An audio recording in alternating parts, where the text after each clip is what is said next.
दोस्तों, जिंदगी से जुड़ी कहानियों के चैनल में आप सभी का स्वागत है। आइए आज सुनते हैं भगवान सिंह रावत जी की लिखी कहानी दीवानगी। मास्टर जय किशन वर्मा ने देखा 9 बज चुके थे। उन्होंने जल्दी से खाना खाया और हाथ धोकर फौरन अपने कमरे में चले गए और फटाक से किवाड़ बंद कर दिए। बाकी सब लोग खाने की मेज पर ही थे। उनका बेटा सत्य प्रकाश, जो कि बैंक में मैनेजर था, उनकी बहू रत्ना, उनकी बेटी कुसुम जो कि एमबीए कर रही थी, और साथ में उनका 8 साल का नाती दीपक अभी खाना चल ही रहा था। बहू रत्ना ने फिर मुंह बनाकर कहा, आप सब इतने हैरत में क्यों पड़ गए हैं? ये तो इनका रोज़ का काम है। आज हम सब एक साथ बैठे हैं, तब भी ना कोई बातचीत ना कोई सलाह। सब घर के लोग ही तो हैं, कोई पराये तो नहीं। सत्य प्रकाश, जो कि उनका बेटा था, पत्नी को चुप रहने को इशारा किया और सबको चुपचाप खाना खाने को कहा। मास्टर जय किशन वर्मा 2 वर्ष पूर्व सरकारी स्कूल से हेड मास्टर के पद से सेवानिवृत्त हुए थे। पेंशन भी मिलती थी, परंतु उनकी पत्नी गोदावरी अक्सर अस्वस्थ रहती थी। उनका जीवन बड़े कष्टकर स्थिति में बीता, परंतु वह बहुत हिम्मत वाले व्यक्ति थे और परिश्रमी भी। गोदावरी को उन्होंने कभी यह एहसास नहीं होने दिया कि उनका रोग असाध्य है। वह हमेशा अपनी पत्नी गोदावरी को स्वस्थ रखने की चेष्टा करते। वह बहुत अधिक भावुक व्यक्ति थे, अपनी पत्नी से बहुत अधिक प्रेम करते, परंतु विधि के विधान को भला आज तक कौन रोक सका है। एक दिन अचानक गोदावरी देवी की तबीयत ज़्यादा बिगड़ गई। उन्हें अस्पताल ले जाया गया, परंतु कुछ समय अस्पताल में रहने के पश्चात उनकी मृत्यु हो गई। मास्टर जय किशन इस हादसे से टूट गए। उनकी सबसे प्रिय जीवन संगिनी अब इस संसार में नहीं रही। कभी कभी उन्हें विश्वास ही नहीं होता कि गोदावरी उनके बीच नहीं है। खाने की मेज पर बैठे बैठे आवाज़ दे देते, अरे गोदावरी, नाश्ता लाओ, बड़ी भूख लगी है। कभी टहलने को जाते हुए बोल उठते, अरे गोदावरी, मेरी जुराब नहीं मिल रही, ज़रा ढूंढ दो ना। फिर कुछ देर बाद जब और घर के लोग उन्हें अजीब नज़रों से ताकते तो वह धरातल पर आ जाते और वहाँ से चल पड़ते। उनके जीवन का जैसे अर्थ बदल गया था। वैराग उनके जीवन का मुख्य अंग बन गया था। वह जब भी कभी सुबह या शाम को टहलने पार्क में जाते, उन्हें कहीं दूर से भी कोई दुख भरा गीत या कोई सूफी संगीत सुनाई पड़ता तो वह उस गीत को अपने जीवन की घटनाओं से जोड़ देते थे। फिर उन्हें लगता था कि जैसे वह गीत उन्हीं के जीवन पर बनाया गया है, और वह अत्यंत भावुक हो जाते और इधर उधर देखकर बुरी तरह बच्चों की तरह फफक फफक कर रो पड़ते। गोदावरी का मासूम चेहरा उनकी आंखों से हटाए न हटता और बहुत देर बाद तक वह सामान्य हो पाते थे और उनके अंदर वैराग्य की लौ जलने लगती। गोदावरी के प्रेम का दीवानापन सारी हदें पार कर चुका था। रत्ना दीपक को उसके कमरे में सुलाकर वापस बेडरूम में सत्य प्रकाश के पास आई और बोली, देख लिया आपने बाबूजी का व्यवहार, पता नहीं क्या हो गया है उनको। बस अपने कमरे में ही खुद को बंद किए रखते हैं। और तो और कल उन्होंने यह भी कह दिया कि कोई मेरे कमरे में ना आए जब तक मैं ना कहूँ। अरे तुम भी थोड़े का बहुत करती हो। बाबूजी अब अकेले हो गए हैं, इसलिए शायद चिड़चिड़े हो गए हैं। कुछ दिन में सब ठीक हो जाएगा, कहकर सत्य प्रकाश ने बात को टाल दिया। एक दिन सुबह के समय बैंक जाने से पहले किसी काम से सत्य प्रकाश बाबूजी के कमरे में गए तो वह लकड़ी की बड़ी अलमारी के पास खड़े थे। सत्य प्रकाश को देखते ही वह चौंके और बोले, क्या हुआ, क्या बात है सत्या? बाबूजी, मुझे आपसे एफडी के बारे में पूछना था। उसकी मैच्योरिटी आने वाली है। पर आप इतना चौंक क्यों गए बाबूजी? सत्य प्रकाश ने कहा, कुछ नहीं, बस मेरे कमरे में आने से पहले दरवाज़ा खटखटाया करो, बस। सत्य प्रकाश बाबूजी की बात सुनकर एक पल के लिए स्तब्ध हो गया। अपने बेटे से ऐसा व्यवहार आज तक बाबूजी ने नहीं किया था। समय के अभाव के कारण सत्य प्रकाश कुछ न बोले और गाड़ी उठा बैंक चले गए। शाम के समय चाय पीते हुए अचानक सत्य प्रकाश को सुबह बाबूजी के साथ हुई घटना की याद हो आई और वह बहुत देर तक सोचते रहे।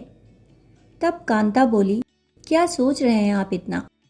नहीं, कुछ खास नहीं, सत्य प्रकाश बोले। मैं जानती हूँ आप क्या सोच रहे हैं, कांता ने पुनः कहा। आप बाबूजी के विषय में सोच रहे हैं। हाँ कांता, तुम ठीक कहती हो। इधर बाबूजी का व्यवहार कुछ समझ में नहीं आ रहा। पहले तो ऐसे नहीं थे वह। जानती हूँ। पता है आज क्या हुआ? क्या हुआ? तुमसे कुछ बोले क्या बाबूजी? मुझसे कहते तो कोई बात नहीं थी। वो सफाई वाली जब कमरे में सफाई करने गई तो उन्होंने उसे कड़क कर कहा, सुनो दीपा, जब भी मेरे कमरे में आना हो मुझसे बिना पूछे मत आना और इस अलमारी को हाथ मत लगाना। इसकी सफाई मैं खुद करूँगा, समझी तुम? ध्यान रखना। मैं दूसरे कमरे से सब सुन रही थी। गीता ने चुपचाप जी अच्छा कहकर सिर हिलाया। अच्छा, ऐसी बात है। कल बाबूजी से पूछना ही पड़ेगा ऐसा उस अलमारी में क्या रखा है। सत्य प्रकाश बोले, तुम्हारा क्या कहना है? क्या बात हो सकती है? कांता की ओर देखते हुए उन्होंने कहा, मुझे तो ऐसा लगता है कोई प्रॉपर्टी के पेपर या फिर कोई गहने या रुपए हो सकते हैं जिन्हें वह हमें और आपको ना दिखाना चाहते हों। कांता ने अपना मत प्रकट किया। नहीं कांता, ऐसा नहीं है। उनका जो भी है हमारे लिए है। हमारे सिवाय उनका और कौन है जिसके लिए वह ऐसा करेंगे? बात कुछ और है। खैर, मालूम तो करना ही पड़ेगा, सत्य प्रकाश बोले। अगले दिन मास्टर जयकिशन पार्क में बैठे एक पुस्तक में उलझे हुए थे। पुस्तक पढ़ने में उन्हें बहुत रुचि थी। वह कभी कभी कुछ थोड़ा बहुत वैराग्य या साधुवाद पर लिख भी लेते थे। एकांत में बैठकर चिंतन करना उन्हें बहुत अच्छा लगता। आज भी वह पुस्तक पढ़ने में व्यस्त थे। असलियत में यह एक कहानी की पुस्तक थी और वह जिस कहानी को पढ़ रहे थे वह बहुत दुख भरी कहानी थी। नायक अपनी बीमार पत्नी के पास बैठा उसका हाथ अपने हाथ में लेकर कह रहा था, चाहे कुछ भी हो जाए वह उसे कुछ नहीं होने देगा। और नायिका कहती कि उसे मरने का कोई दुख नहीं है, क्योंकि अगर मेरी मृत्यु हो भी जाए तो आपके सम्मुख होगी, मेरा हाथ आपके हाथ में होगा। मैं सुहागन मरना चाहती हूँ। इस पर नायक कसकर उसका हाथ पकड़ लेता है और चूमने लगता है और भावुक होकर रुआसा हो जाता है। नायिका उसे देखकर कहती है, ज़्यादा दुखी मत होना। फिर क्या था, मास्टर जी के सब्र का बांध टूट गया। वह बुरी तरह रोने लगे। उन्हें लगा यह संवाद पुस्तक की नायक नायिका के बीच नहीं बल्कि खुद गोदावरी और उनके साथ हो रहा है। और ये वाक्य गोदावरी बोल रही है। गोदावरी और उनके मध्य अक्सर इसी तरह की बातें होती। वह बहुत दुखी हो जाते। बहुत देर तक वह रुमाल को अपनी हथेली से लगा अपनी आंखों को पोंछते रहे। मास्टर जी को इस तरह आंखों को रुमाल से पोंछते देख बगीचे का माली पास आकर बोला, क्या हुआ साहब, बार बार रुमाल से आंखें पोंछ रहे हैं, आप रो क्यों रहे हैं? क्या बात है? नहीं नहीं, कुछ नहीं, वो आंख में कुछ गिर गया था। मास्टर जी ने तुरंत झूठ के आवरण से सच की पीड़ा को ढक दिया और फिर ना चाहकर भी पुस्तक में उलझकर पन्ने पलटने लगे। सोफे पर बैठकर सत्य प्रकाश चाय पीते पीते बाबूजी के कमरे की ओर देखते हैं तो हैरान हो जाते हैं। आज उनके कमरे के दरवाजे की चटकनी खुली है। वह कांता को आवाज़ लगाते हैं, कांता ज़रा सुनो तो। आती हूँ कहकर कांता वहाँ चाय का कप लेकर पहुँच गई। दूध गर्म कर रही थी, क्या हुआ? कांता ने कहा, ज़रा देखो बाबूजी आज दरवाजे की चटकनी लगाए बिना ही सैर को चले गए। सत्य प्रकाश बोले, अरे हाँ, मैंने भी ध्यान नहीं दिया, भूल गए शायद, कांता ने कहा। सत्य प्रकाश ने एक पल सोचा और फिर झट खड़े होकर बोले, चलो देखते हैं क्या है ऐसा इस कमरे में जो बाबूजी हमसे छिपाते हैं। और इसके साथ ही दोनों बाबूजी के कमरे की ओर चल पड़े। सब जगह ढूंढा, तकिए के नीचे, बिस्तर के नीचे, संदूक भी खुला पड़ा था। दोनों ने यह भी देख डाला, किताबों की छोटी अलमारी भी खंगाल डाली, परंतु उन्हें कुछ अलग से नहीं मिला। वही देखी भाली चीज़ें, तब उनकी नज़र पड़ी लकड़ी की अलमारी पर जिसमें ताला लगा हुआ था। अलमारी के पास जाकर वह बोले, इसमें ऐसा क्या है जो बाबूजी ने ताला लगाया हुआ है? हो सकता है इसमें ही कुछ हो। सत्य प्रकाश बोले, हो सकता है इस अलमारी में ही कुछ गहने या कुछ दस्तावेज हों जो बाबूजी हमसे छुपाना चाहते हों, पर यह तो बंद है, कैसे पता लगेगा? कांता ने कहा। फिर सत्य प्रकाश ने कांता के कान में कुछ कहा और कांता ने सहमति में सिर हिला दिया। दोनों झट से पर्दों के पीछे छुप गए। दरवाजे के पर्दे पूरे फर्श तक लंबे थे, इसलिए कोई दिखने का प्रश्न नहीं था। मास्टर जयकिशन घर में घुसे तो उन्हें कोई दिखाई नहीं दिया। उन्होंने आवाज़ दी, सत्या, सत्या, पर कोई जवाब नहीं आया। वह दूसरे कमरे में गए। वहाँ उनकी बड़ी बेटी कुसुम और उनका नाती बैठे पढ़ रहे थे। क्या हुआ बाबूजी? कुसुम ने कहा। अरे सत्या और बहू नहीं दिख रहे हैं, कहाँ हैं? बाबूजी बोले। अभी थोड़ी देर पहले तो यहीं थे, शायद दोनों यहीं कहीं आसपास गए होंगे, कुसुम ने कहा। कहकर मास्टर जी अपने कमरे में आए और पलंग पर लेट गए। थोड़ी देर सुस्ताने के बाद वह उठ खड़े हुए और झट दरवाज़ा बंद कर चिटकनी लगा दी और वापस अलमारी के पास आ गए। वह इस बात से बेखबर थे कि कोई उन पर नज़र रखे हुए है। मास्टर जी ने जेब से चाबी निकाली और ताला खोलने लगे। सत्य प्रकाश और कांता की धड़कनें तेजी से बढ़ने लगी। जाने क्या होगा अलमारी में, अब खुलेगा रहस्य। तभी अलमारी का दरवाज़ा खुला और दोनों की आंखें फटी की फटी रह गई। मास्टर जी ने अलमारी खोलते ही रुआसी स्वर में कहा, गोदावरी, सचमुच आज मुझे तुम बहुत याद आ रही हो। मन बहुत उदास है। कुसुम का ब्याह हो जाए तब मैं भी तुम्हारे पास आ जाऊंगा। अब इस दुनिया में तुम्हारे सिवाय मेरा कौन है? ये मन अब वैराग की ओर चल पड़ा है। कुछ भी अच्छा नहीं लग रहा है। और मास्टर जी सुबक पड़े और गोदावरी के सीने में मुंह छिपा लिया। गोदावरी, तुम क्या जानो यहाँ मैं किस तरह से जी रहा हूँ।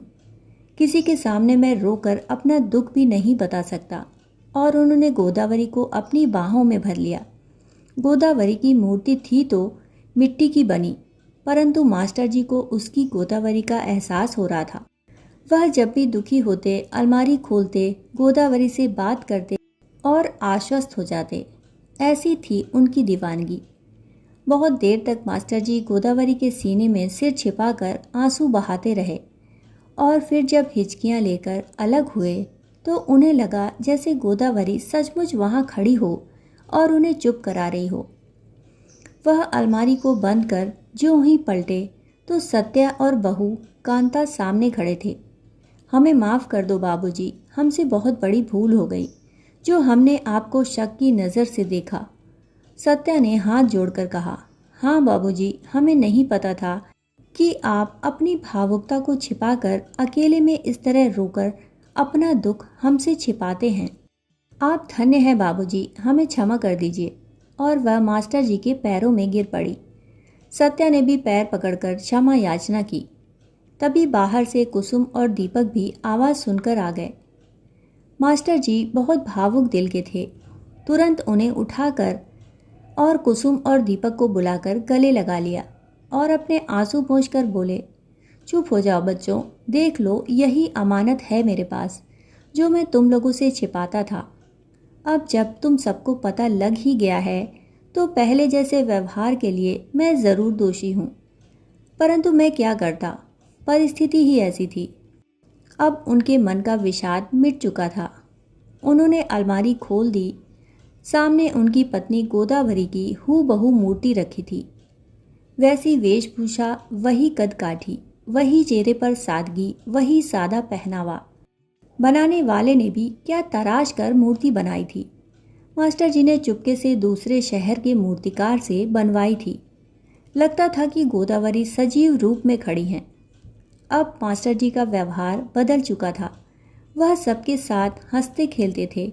सत्य प्रकाश सुबह बैंक जाने से पूर्व मास्टर जी के और अपनी माता जी गोदावरी के चरण स्पर्श कर बैंक जाते थे।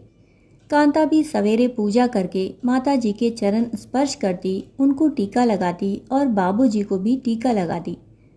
अलमारी पर अब मास्टर जी ताला नहीं लगाते थे।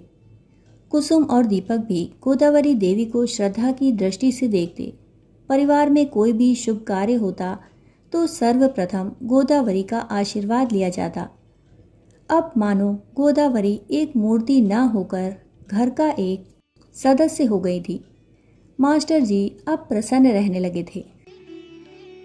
अभी आप सुन रहे थे भगवान सिंह रावत जी की लिखी कहानी दीवानगी।